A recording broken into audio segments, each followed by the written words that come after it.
প্রতিটি উপজেলা, ইউনিয়ন ও ওয়ার্ড পর্যায়ে তারেক রহমানের ৩১ দফা পৌঁছে দিতে হবে বলে জানিয়েছেন ঢাকা মহানগর দক্ষিণ যুবদলের সদস্য সচিব রবিউল ইসলাম নয়ন। বলেন, ভুল ভোটের কারণেই জনগণ অনেক কিছু থেকে বঞ্চিত হয়েছে।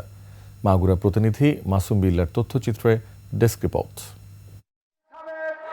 দুপুরে মাগুরার মিনি স্টেডিয়ামে আয়োজন করা হয় বিএনপির ভারপ্রাপ্ত চেয়ারম্যান তারেক রহমানের রাষ্ট্রকাঠামো মেরামতের ৩১ দফা বাস্তবায়নে প্রচার, মুক্তির গণসংবর্ধনা ও ঐক্যের জনসভা। এতে প্রধান অতিথি মাগুরা ২ আসনের সাবেক সংসদ সদস্য কাজী সালিমুল হক কামাল। তিনি বলেন, ৩১ দফার সফল বাস্তবায়নে সবাইকে ঐক্যবদ্ধ হতে হবে।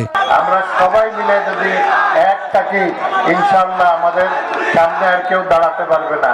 প্রধান বক্তা হিসেবে ঢাকা মহানগর দক্ষিণ যুবদলের সদস্য সচিব রবিউল ইসলাম নয়ন বলেন, স্বৈরাচারের দোসররা মিলে দেশের গণতন্ত্রকে ধ্বংস করতেই খালেদা জিয়াকে মিথ্যা মামলায় ফাঁসিয়েছিল। বিদায় ঘটিয়েছি ১৭ বছরের মাথায় ৫ আগস্টে।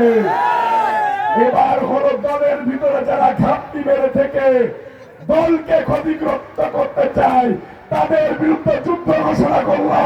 Double million offer Walton fridge কিনে পেতে পারেন ২০ লক্ষ টাকা, রয়েছে কোটি কোটি টাকার নিশ্চিত উপহার। মাগুরার রাজনীতিতে গ্রুপিং সৃষ্টি করে যারা বিএনপিকে ধ্বংস করার পায়তারা করবে, তাদের বিরুদ্ধে সোচ্চার হওয়ার আহ্বান জানান তিনি।